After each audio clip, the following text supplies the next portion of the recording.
Linda, welcome. Magnificent as always to see you and to have you in our podcast. Thanks for that. Tell us, where have you been recently and what are we talking about today and why is that important? Well, we all love holidays. You know, I was fortunate enough to get away for, 2 or 3 weeks. It was quite a trip and very action packed. And I guess for some people, that's the way to go. They love it. Some people like to go and find a beach somewhere and lie down. Not really my thing so much. But look, whether you love to go on an adventure or you like to have a real relax when you go on holidays, there's no question that we benefit from holidays. And, when you're a business owner, it can be a double-edged sword. We benefit enormously from having some downtime, being away from the business. It can make us more creative when we get back and more enthusiastic and sort of regain our energy and our verve. But for many pharmacy owners, they go away and they come back and the big question is, are their sales going to go on holiday when they do? Yeah. And, we see a real contrast, don't we, between, different business owners. So the thing that I would ask our wonderful listeners is, are you owner A, Joel, or are you owner B, Nina? So Joel, Joel's the kind of guy, leaves the pharmacy feeling relaxed, confident, knows that everything's going to be really good and that he'll come back after his well-earned holiday, works hard during the year to increase sales, seeing that all the KPIs have been met, seeing that his team are motivated, they're cohesive, they're efficient, and they're really proud of what they've achieved in his absence. And, to the point where he's thinking, hey, I should actually go away more often. So the big question here is that your reality? Because the reality for many neighbourhood pharmacists who actually dare to go on holidays looks more like this. And, Nina, if we call owner B Nina, she walks out the door hoping everything's going to be okay. But really deep down, she expects that her time away is going to cost her sales and profits, because when she's not there to keep everything on track, the staff don't work as well together. There's more resentment, there's less cooperation, work performance is impacted, sales are impacted, service to customers, all of these things are impacted. And, she's kind of braced for it. But the fact is, 10 minutes after poor Nina comes back, her calm that she's achieved during this holiday has been completely shattered, because she sees all these problems that she's now going to have to deal with that have sprung up in her absence. Wow, that's a shocker. So I remember you've talked about this in the past. You said there really are 2 types of pharmacy owners. So I'm thinking that Joel and Nina and you are not real, right? We're just making up the names at the moment. We're just making it up. What do they say in the movies? What's the word? Yeah, well, what's the word? I've been on vacation recently, so don't ask me. Both of us are losing the word. Exactly. No, it's coincidental if there's any. Starts with R. Yeah. Anyway. Nothing to do with Nina in Rockhampton or Joel in New York at all. No, absolutely not. Well, Nina, and we put one of those. We should pick one of those little things that come up. Okay. Yeah. Disclaimer. What you say is that it's never clearer at the beginning of the year, right? Which pharmacy or pharmacy leaders or owners are in charge of their either one pharmacy or 10 or 20 or 30, as opposed to those that kind of just chug along, hoping and that kind of thing, as you've just mentioned. And it's usually a bit of that shocker that you just mentioned a little bit before. So in terms of our listeners, what did Joel do differently, for example, in his pharmacy or his pharmacies, do you reckon? And then more importantly, what are some quick and easy ways to come back to a situation that's better than when you left it? Great question, Alex. And, you know, this is really the crux of it. You know, if you want to be able to go on holidays, you need to have some particular strategies in place to keep things running well in your absence, which is good for you, good for your staff, good for your customers, good for the greater good. So, you know, the fact is people do slack, particularly around Christmas time, they do tend to slack off after that Christmas busyness. You know, for some people in some areas, it's Black Friday and the lead up to Black Friday, you know, all those sales, Thanksgiving for our clients in America, you know, those are the key times that people have to go really hard, and then you just can't keep up the pace. Yeah. So it's human nature, but it is a significant problem when you're not there to get things back on track. So accountability is really key, and I will talk about that a little bit more in a minute. But making sure that there's accountability is something to remember. So that's a writer downer. Okay, so you mentioned, sorry to interrupt, but you mentioned accountability. What does accountability look like? Accountability, I'd like to answer that. There's another thing that is important as well as accountability in making sure that you don't be in Nina's position, and that's getting your rostering right. Right. So having the right number and the most responsible staff members actually in the pharmacy in your absence. Now, that's perfect world stuff. Some people can achieve that. Sometimes it's just not possible. So if that's the case, then you need to really invest in performance managing your staff before going away. And again, that's about accountability. So in answer to your question, what does accountability look like?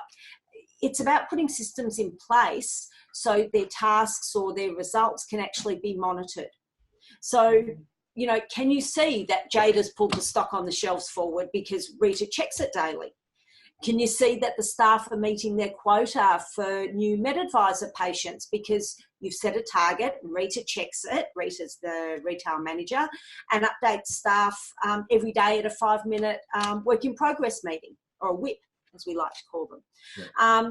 You know, making each staff member a champion for a particular section of a store or for a product range or for a particular marketing strategy or statistic for that matter. That's another way to introduce accountability, and making sure that everybody knows who's responsible for what, and actually act as accountability buddies for each other. You know, those are some basic things which don't take a lot to put in place. You do need to be consistent and conscientious in making sure that these things become part of your culture, but they're quick and easy strategies. They don't cost you anything. That actually, the opposite of costing you anything, will actually make you money whether you're there or not. I guess if you don't have that stuff all set up right away, it's a good time to start working on the plan and the execution of that plan at the beginning of the year, in order to make sure that if you didn't get it right this year, that you could get it right for this year and or the forthcoming year and the years to come, right? So was there anything else? As I know you like to give our listeners, you know, really great advice and great value. Is there anything else that potentially Joel did differently to, you know, what about increasing sales at the time? Because, you know, you get smashed. And it's a really crazy time, you know, this time of the year, but it's a great opportunity to really increase revenues and bring in some good profits so that you can. Yeah, sure is. So, you know, what about sales? Did they do differently in terms of increasing sales? Yes, it's interesting because what Joel did, which requires, you know, you talked a bit about forward planning, and that's really key here as well, that he knew that January was going to be quieter. So in order to create a consistent flood of loyal customers every day, he put in place some marketing strategies before he left that were activated while he was away, whether they were online strategies or whether they were, you know, different tasks or you know, different promotions that he had in store that he made particular staff members responsible for activating. So these were proven marketing strategies that he's used before. Now, you don't always have the luxury to have ones that you've already used, and, you know, work for your area. So sometimes it can be a bit of either you have a coach who's been there, done that, and can say, okay, you need to do this and do that, and then it's already proven marketing strategies, or you've done it by trial and error yourself. Mm-hmm. And, you know, I guess the first couple of years, it might be a bit of trial and error, but you've got the opportunity to do that over the course of the year and see what happens. And look at, you know, we all have ebbs and flows, you know, times that we know are going to be busier times of year and quieter times of year, that you can test and measure these different strategies and make sure you've got a few up your sleeve to use for when you're away for, you know, your longer holiday at the end of the year or beginning of the following year. So that was one thing that he did. Another thing that he did was he trained his staff throughout the year in their selling skills. So they could actually identify and gracefully sell solutions to fully meet a customer's needs. Wow. That's great. That's great. I love it. So, well done, Joel. Yeah, well done, Joel. I was going to say that apart from the fact that that's great advice, you talked about accountability, rostering, staff performance. You talked about making sure that you've got the right systems in place, the great idea of accountability buddies, you know, having a plan, executing the plan. Obviously, you know, we all think we're going to get it all done so quickly. You know, it's nice if you say that this takes time. It takes planning in terms of execution and that type of thing, which is important. And just having the patience to work at it slowly, because it's about, you know, there's nothing about, what do we always talk about, you and I? It's not about being perfect, it's about progress. So I love it there. You're going to be in big trouble, not me. You'll be in big trouble if Rita works with Joel, because you're using Rita as one of the examples. If there's a bunch of people out there who work together in a pharmacy, we really are not spying on you. Well picked. So thanks for that, Linda. That's great advice, as always. Thank you so much for making the time. Thank you to our listeners for watching, listening, whatever you're doing at the moment, walking the dog, running, sitting at the gym, or just you know, listening at a quieter time whilst in pharmacy. Hopefully you're getting a lot of value. Guys, as always, you know, comment. We love to hear your comments and your feedback. Let us know if you like it. So if you do, go and press the like button. It's not hard to do. Make sure you subscribe if you're listening for the first time, so that you don't miss out on all the wonderful things that Linda shares with us in these particular podcasts. For being here, you've got the link available to you, which is our famous Pharmacy Breakthrough Checklist. It's the only checklist that covers every performance factor that you need to think about in pharmacy. So find out how to compete with the big discounters and stay ahead of your local competition. If you're not ahead of them, get ahead of them with this quick 10-point checklist. And we know how busy you guys are, so we don't give you fluff and information that you don't need. This is stuff that you can use in your pharmacy readily and ensure that you succeed over time. So, you know, by downloading this checklist, which is very easy to go through, won't take you more than 5-10 minutes to consume. Identify exactly where to increase your overall profitability, position your pharmacy as a community leader, and enhance the morale of your staff and your team members. And we know that this is a major issue for you, as always. So whether you're a fan of YouTube or SoundCloud or Facebook, and if you've enjoyed today's session, please remember to give your comments and feedback and share that with us. What are we doing next time?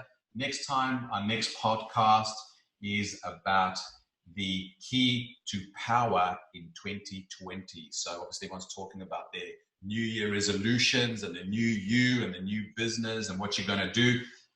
Do it this year.